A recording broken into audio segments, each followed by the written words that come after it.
You're listening to NBC Sports Radio. Weekends. This is Speaking of Sports with Jim Daniels on NBC Sports Radio, where every day is game day. And now, it's Jim Daniels.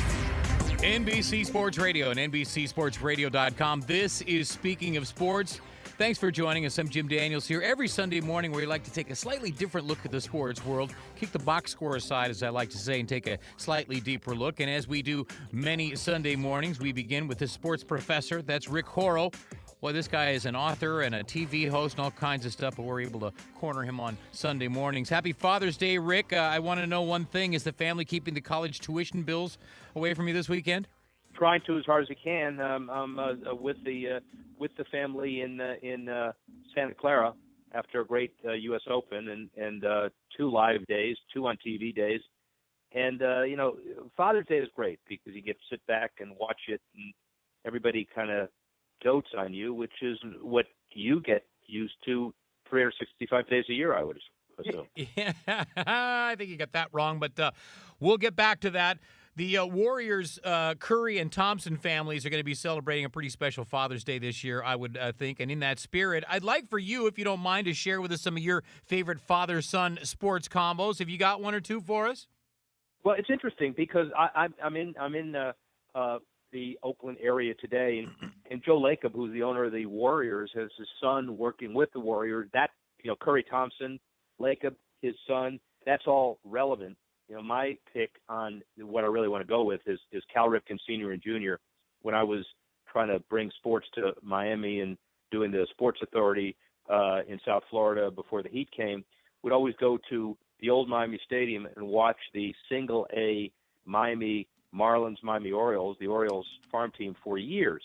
And Cal Sr. was involved in that team. And this was at a time before free agency where everybody stayed with that team and went through the system, God knows. And you watch Cal Jr. and you realize you had something special. And his amazing games later, watching Cal Sr. and Jr. in Miami before they became Oriole superstars is probably my Father's Day treat. I've got to bring up the Griffeys. You've got a good one. I think this is a good one, too. One of my favorites because these two actually played together. Not only played together, but, ran the outfield together, homered in the same game together. I mean, pretty special, those two. Can you imagine that? The other thing is Steph Curry and Del Curry watching in the stands, and Del Curry kind of teaching Steph what he knew. But nothing like this. You could talk about Sam Saunders at the U.S. Open. Mm-hmm. He finished, I guess, 10 over par. Arnold Palmer's grandson. And so, Steve Nicholas doing some stuff with Jack Jr. on the bag with Jack Sr. Your mind wanders, but the bottom line is it is a very important part of sports. And the U.S. Open has cornered Father's Day, and well, it should, especially with this prime time stuff from Chambers Bay. It's extending Father's Day through the evening, which is really important. That is good stuff. And, you could go on and on with this list, too. Hockey, the Hulls. There's a lot of ways for you to go with this on Father's Day. But let's talk about NBA Finals. Created a lasting impression from the media perspective, for sure. Traditional television ratings up 33% from last year over the first 4 games of the series. And most significantly, the Finals is expected to generate more than 134 million views on the NBA's official YouTube channel. This is huge. This is compared to approximately 7 million views for the World Series, almost 4 million for the Stanley Cup, and just under 10 million for the 2 weeks of the Super Bowl. Is it time to dump my satellite provider and go all internet? Well, it may be time to go into all YouTube. What it means is that Adam Silver and his folks really understand what it means to create a separate channel. The MLB guys understand what they want to do with advanced media. The NFL guys want to do streaming with Yahoo and their Bills-Jaguars game, as you know. And so each of the major leagues has its own different strategy for how they want to justify internet access and more dollars. With the NBA, if you turn on the YouTube channel, along with 134 million of your closest friends, you're going to get some access. And it really does revolutionize how the NBA goes about the business of covering its game and leveraging its superstars. Back to Curry, back to Thompson. I'm in Oakland. I watched some of the parade yesterday, and that franchise is amazing. Now what's going to happen is they're going to get the arena quicker. They're going to get a franchise value increase higher. And everybody's value in the NBA is higher, 77% over last year, largely because not only Steve Ballmer paid $2 billion, but because they know how to play with streaming, video, internet, and the world we live in today. Now, the NBA also signed an apparel deal with Nike that's apparently worth over $1 billion, 8 years long, starts in the 2017 season. This rights fee is approximately 245% of an increase over the last deal that the NBA had with Adidas. And unlike that deal, this deal the NBA has with Nike, the logo actually goes on the jersey. All of the NBA's numbers are up from the finals. Does LeBron move the needle for his sport like Tiger does for golf? In a way, and Steph Curry moves it another way. The ratings had nothing to do with Cleveland versus Golden State or Oakland. You know, those are two markets that have never been known as notorious basketball markets. Everybody was asking, what about the Lakers and what about the Knicks? Well, guess what? They're two of the worst teams maybe in history, and it doesn't really matter. It's because the superstar drives the league, regardless of what city that superstar is in. And frankly, look at what's happening per your question for next year.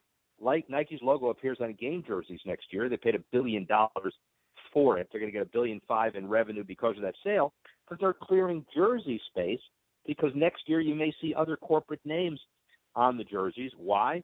Because they want to cash in on the LeBron James, on the Steph Curry, everybody else's bandwagon, and it's a big deal. The sports professor Rick Horrow is with us, and now something that you've been watching up close and personal. That's the 115th United States Open. Watching some golf up there at Chambers Bay in Washington, and direct and indirect economic impact for the Northwest over this tournament. Here's why you want it in your neighborhood: $70 million. Jordan Spieth is in the hunt along with three other guys, all at 4 under par here going into Sunday.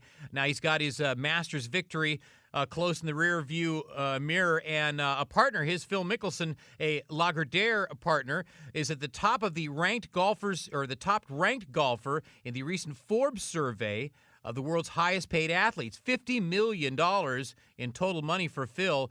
Notably in this list, though, Tiger Woods is next at 9, Rory McIlroy at 12. Tiger has not been winning golf tournaments for over 2 years now. Where's all that money coming from? Well, all the money's coming from his image and the Nike revenues. And frankly, you know, his 16 over after 2 rounds doesn't help anybody.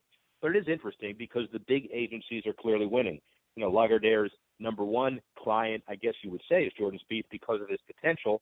But Phil Mickelson's 50, as you said, about $51 million according to Forbes, most of that off course. So kudos to Steve Loy and the guys that run his world. You don't have to win every tournament. You can create an image that transcends that. That's what's happening at Chambers Bay. And frankly, Chambers Bay is a great TV musical chairs. You know, Fox beginning its 12-year, $100 million annual deal with the USGA. NBC kind of upset because they got outbid. What they do is turn around, double the amount that ESPN paid for the British Open, $50 million a year for 10 years. And clearly, it means that there's more golf tied into majors. If Tiger was the future of the tour, you wouldn't see these numbers anywhere near what they are.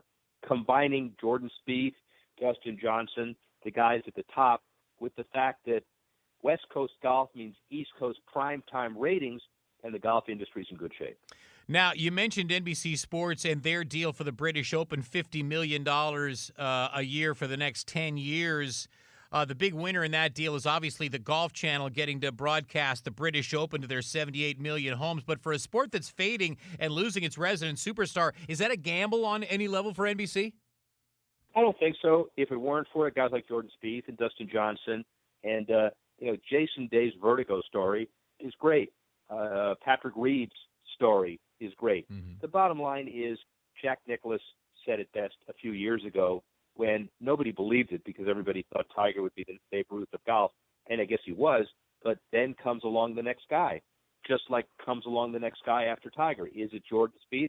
Maybe so, and maybe the next guy after that. So we've now realized that golf is stabilizing as a business. It's no longer just a Tigerization of the tour. And so all of these numbers reflect faith in the industry way, way, way beyond Tiger. And so it's good for everybody, I guess, except the four-letter network who's been shut out of majors. But let's see what they do in response to that because they're interested in staying in it. And if you have 5 networks and 4 majors, you're in good shape. Yeah, I would say so. One more for you, Professor, here. A fantasy football convention that was organized by the Cowboys' Tony Romo was canceled after the NFL expressed concern about the event being held in Las Vegas. The league contends that the National Football Convention violated NFL rules by being held at a casino, even without gambling involved in it. Now, the connection between fantasy gaming and traditional gaming is pretty close without a major event being held there in Las Vegas. But honestly, what is the fear of the league that some wise guy is going to strong-arm Tony Romo in a back room somewhere and to throw in a game? I mean, what exactly is the fear of the city of Las Vegas? JD, that's a really, really good point, because years ago when we were at the CBS Sports Line on the board and making the argument to the NFL that fantasy was important, we weren't even allowed in the office, that fantasy is not something that we're condoning. Well, now it certainly is. Yeah. Just like gambling, the Indian reservations are major corporate sponsors of baseball and football and basketball. So the line is really blurry. Who knows what the reason is? But as the leagues remain increasingly concerned about direct or indirect relationships with gambling, it impacts their star players. The connection between fantasy gaming and traditional gambling is close enough. The issue is, don't hold the event at a major Vegas casino. Hold it somewhere else. At least for now. And that's the good idea that they're going to have to take away from this. All right, I'm off to gamble away the kids' college tuition. Thanks for being with us this morning, Rick, and happy Father's Day to you. Buddy, you too. See you next week. Happy Father's Day to you. There he goes, the sports professor. Hey, stop by O'Reilly Auto Parts, where you'll find gift cards and hundreds of great Father's Day gifts. Yes, even now. From tools to air compressors and flashlights, O'Reilly Auto Parts has exactly what he wants at guaranteed low prices. O'Reilly Auto Parts, better prices. That's every day. Yeah, see, that's easy. Breeze in there, grab that, and you're look, I had this all along. Next on the program, more Father's Day fun for you a little bit. As a matter of fact, who's your dynamic duo on Dad's Day? We'll share that with you next. It's NBC Sports Radio and NBCSportsRadio.com. Stay where you are. There's more coming your way. All sports, all the time. Because at NBC Sports Radio, every day is game day.